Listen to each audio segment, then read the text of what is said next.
როგორც ვიცით, პაპკის დასათვალიერებლად ის უნდა გავხსნათ, რაც მასზე მაუსის მარცხენა კლავიშის ორჯერ გაცკაპუნებით ხდება.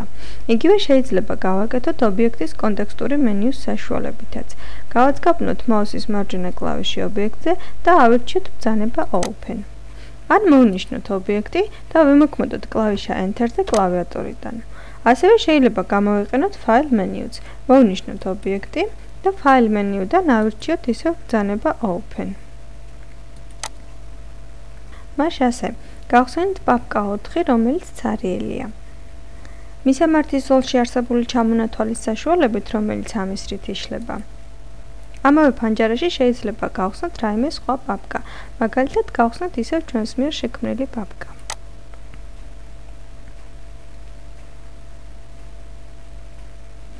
ისევ პაპკა 4-ში დასაბრუნებლად შეიძლება გამოვიყენოთ კლავიშა Back.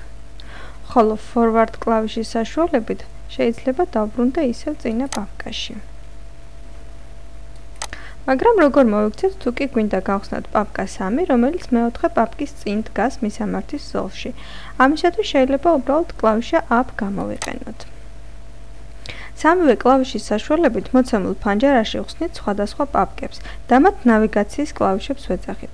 განსხვავება ისაა, რომ Back და Forward კლავიშებით გადავდივართ მხოლოდ ჩვენს მიერ გახსნილ პაპკებში. Up კი მიყვება მისამართის ზოლს.